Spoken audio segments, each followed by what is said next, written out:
Hey guys, so we are going to tackle the texturing and shading of our water lilies or lotus leaves. So for that we'll need to use a texture.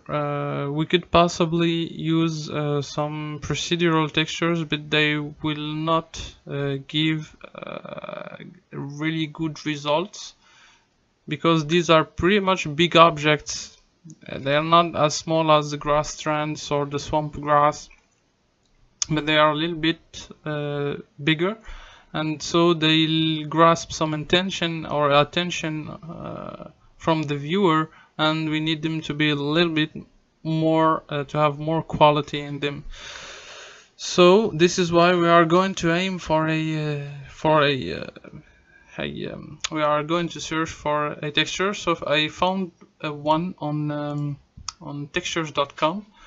So you'll need to to search for that. So just go to the leaves section and scroll through all the images, and you'll find it. So what we're gonna do here, I opened it in GIMP, and I'm gonna select all of this part here of the leaf, and replace the background with the green one, so we don't have some fancy effects once we apply our texture. So I'm gonna go use the lasso tool, and here I'm gonna cut out my leaf. So see you just in a minute. So here is the result I've achieved. So I think you've got pretty much the same thing, and what I'm gonna do is simply create a new layer here and use the color picker to have a sample merged, and just pick a color and then fill in the where is the bucket? Here it is, and fill in the background this color. So we have like a we don't have a mess, if I could say, if we because if we leave the background as transparent, and we have some parts of our model or UV maps that goes outside of this leaf, we're gonna have some issues. So this is why we are filling it with green. So even if we have some parts of the UVs that go out of the leaf, we still have a correct color. So what I'm gonna do now is go back to my leaf layer here, and then go to layer and go to transparency and alpha to selection. So it will select all it will select my leaf here, and what we're gonna do is go to select, shrink. I'm gonna put like 5 pixels, and then invert my selection, select, invert, and then delete everything. Once it's done, we now again do the same thing. We select the alpha, all what's not alpha, by pressing Alt and clicking on the layer, and then go to select, border. I think 5 pixel is gonna be okay. Yes. And next go to filter, blur, Gaussian blur, and okay. I think the default value will be okay, and if we select everything, we can see that we now have this smooth and feathered edge. So I'm gonna save this image as a texture, but before, yeah, I think saving it like this as texture would work fine. And what we're gonna do next is make our bump map and translucency and reflection maps. Okay, so for our bump map, what we need to is actually expose all of these veins here that will give some some depth to the surface. So to do that, we're gonna go to color, desaturate, color to gray, And what we're gonna do is play with these settings in order to have something usable. So here is the settings that I've used for this image here, and as you can see, it exposes all of this veiny effect here and all of these little details that are gonna be really really useful when bumping our when using it as a bump for our image. So what we're gonna do really quickly here is just take this white point here and fill it with a mid-gray color. So create a new layer, maybe it's gonna be yeah, something like this. And we can also we can use this is really quickly and dirty way of doing bump. The ideal way would be to really take much more time and trying to work every vein, etc., so it gets the most attention it could have, so everything looks good. But this is a quick and dirty way to create some bumpy images or height images to be used for shading. And what I'm gonna do also is go to blur, Gaussian blur, and as you can see we have too much details in our you can see there is a lot of details, a lot of noise, and this is not really good when used in bump, so because it creates a lot of artifacts, so we need to blur it a little bit. And I think this is pretty much fine. Now go maybe for 5. Okay, and this is good. So I'm gonna save this as my bump image. Also take this color here and fill it, this background, sorry, and fill it with a mid-gray color. So also it doesn't get altered if we have some parts of the UV map that go outside of this texture here. So now we're gonna work on our reflection or roughness map, and as we've seen on our reference images, these water lilies get somehow wet because they're floating on water, so they are pretty much reflective or glossy. But to create more variation and to give our shade a more realistic way, we need to control this glossiness and these reflections through a map, because the amount of reflection inside these veins is not the same as on this part here of the leaf, etc. So we're gonna start pretty much from the same process, where we're gonna go to color and then desaturate our image like so. Okay, and what we're gonna do next is play with the this tool here that it's called the burn dodge tool, and choose a brush that is pretty much feathered in, and we're gonna play and make some parts darker, some parts lighter.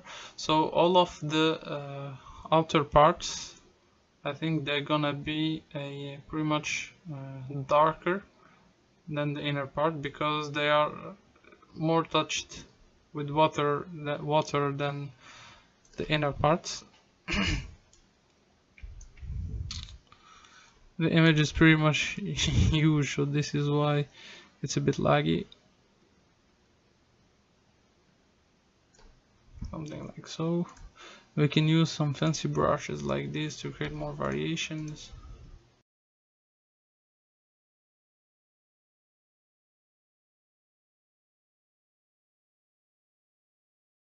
And I'm gonna save this as a reflection.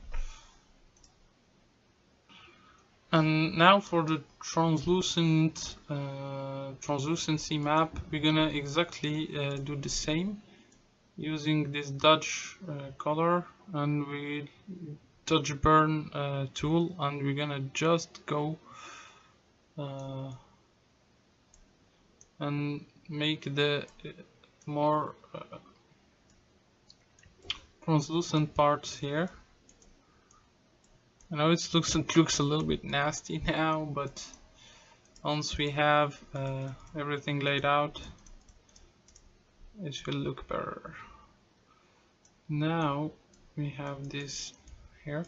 So this outer part here tends to be thinner than the inner part, so they are more translucent than the inner part. And here we're gonna make them a little bit darker.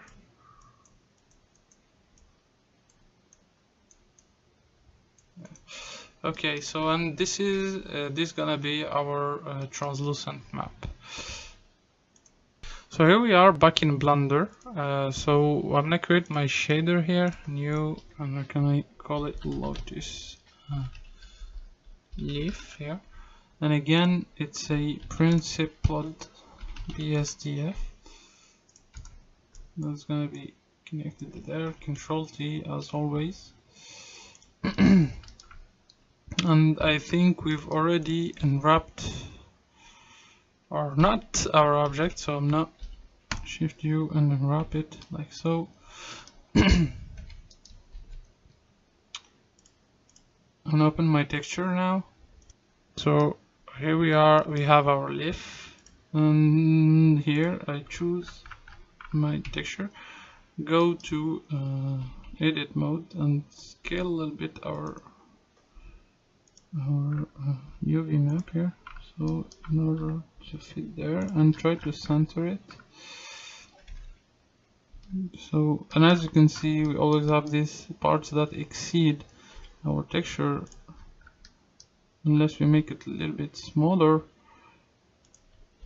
And if we have also if we have these parts that exceed, so as the background is green, so we'll not notice it too much here when taking a look at our object. So here we have the the albedo. So now I'm not loading all of the other images. So here I've loaded all of the other images. So I've just connected them to their respective spots, and as you can see here, the bump is pretty much working good, but it's too high, and I want to invert it so we have these crevices here and these veins. So I'm gonna take it like to 0.25. So we have this nice variation. And for the roughness, this is how it does look like. So it's pretty much white. We can use a color ramp as always to tweak it a little bit. So I'm gonna do that to make some parts a little bit darker here. You can see the outer parts. It's really, I think,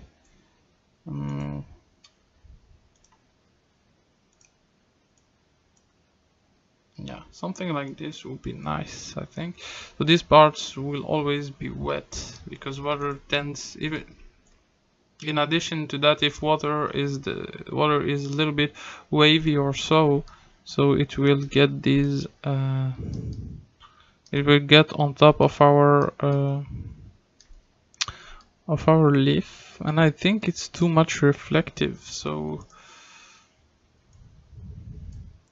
maybe now again reduce the specular.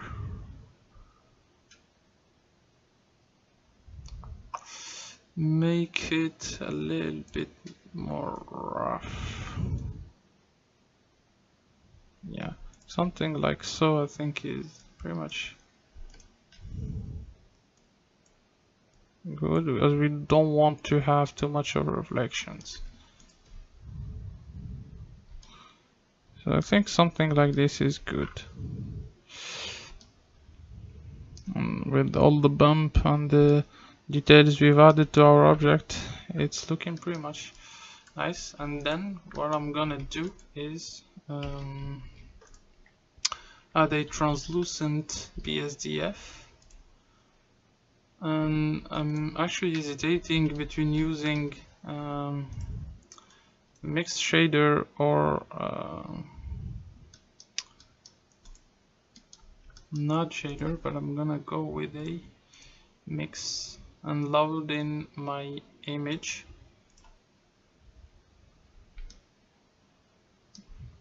I think it looks nice actually, because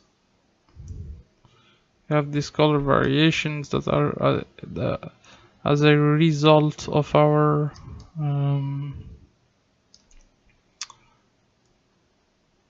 translucency, and if we add this to there, we're gonna have some better results. The idea behind using, if you remember, we used like a colored image here. The idea was that I was going to use this one here as the color factor and the mix factor all the way, but as you can see, it gives this result if you look from below. So what we're gonna do is just make it black and white and use this image here, the original image that we're gonna tweak with a hue saturation. Actually, I take always down the saturation and make the image brighter. When you take a look, it looks something like this. Okay, and so I'm gonna repeat this process for all of the 3 remaining lotuses, and I'm gonna get back to you. So here we have the exact same material for the 4 leaves, but as you saw earlier when we've modeled them, they don't always have the same color, same texture, etc. So we're gonna play a little bit with these 2 here to give them more variations in color and add to them some details. So the first thing that we're gonna do is change and alter the hue and the global color of this image texture. So I'm gonna add a hue saturation node that I'm gonna connect to the albedo map, and just a little bit try and alter the hue and try to make it something like this one here, orangey or yellow color. And to add more variation to that, we're gonna merge these 2 with a as always a noise texture, mix RGB, or actually we can directly try and drive the hue, but it's gonna be a bit complicated where we're gonna use some matte node, and I want to do that, so I'm gonna use a color ramp here just to alter a little bit the colors like so. And then we're gonna make a mix RGB, and we're gonna mix these. Just take a look. I use this as a factor and try. Okay, so we have something like this, and maybe we could play these here. Oh, sorry. I chose another one. So here is the part that the color I was wanting to change, and I'm not make it a little bit orangey. Much.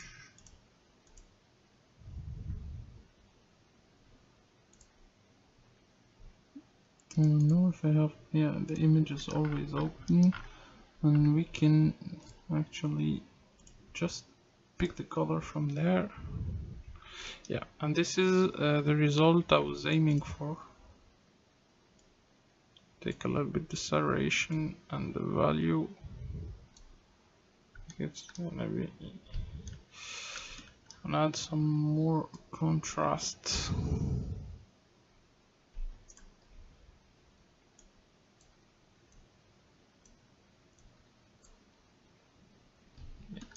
Okay. So here it is. So now take a little bit this down, and also the U.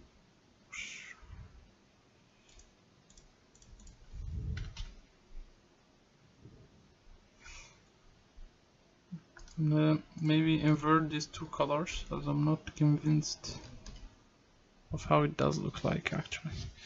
Yeah, maybe something like this. I think it's looking good. We can also play with the mapping with a mapping node and try to do some scaling, etc. on the on this part here, and see how it does react.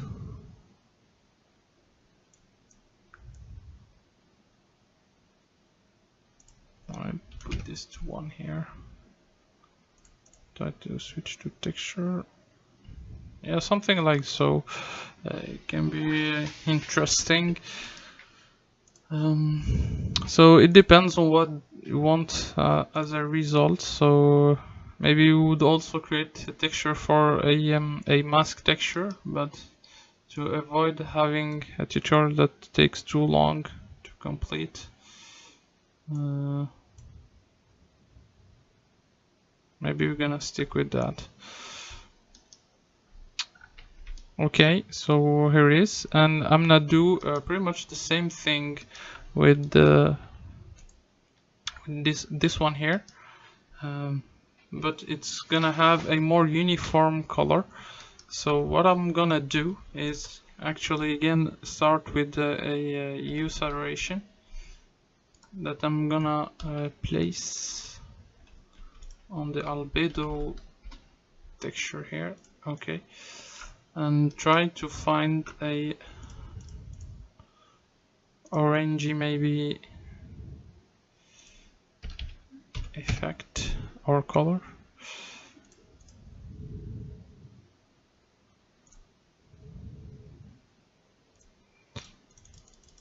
Something like so. Yeah, as you can see, we have this bleeding effect that is really cool, I think. I want to go back to this one here and play a little bit with the pointiness. You can also go there and play with the pointiness node to create some interesting effects, but I think no, we can get rid of these things here. Crank up the saturation.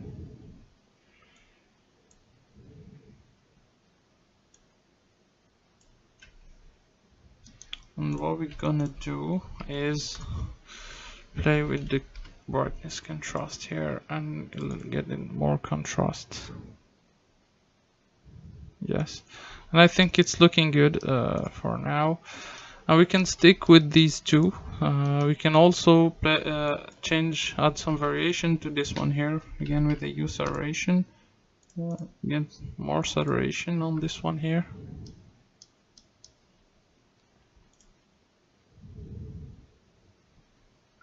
And lower it like 0.45 and get more saturation.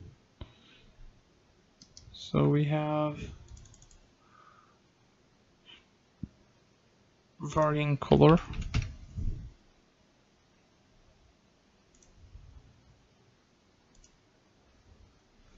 Yeah, I think it's pretty much good. So we have this 4 variations for the water lilies, and I pretty much like the results it's giving.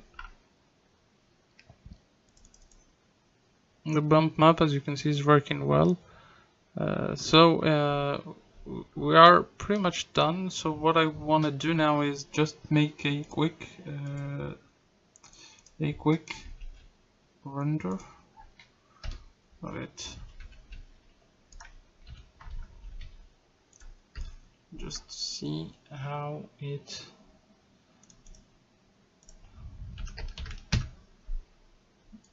okay. So here is the render result, and it's looking pretty nice. I don't know if you can see on YouTube video, but it's looking pretty much good. I like how the bump is actually giving all of these details here on the mesh. So we are done for this part. So the next and last part would be about placing all of the objects, creating the scene actually, render it, and post process it. So see you the next time.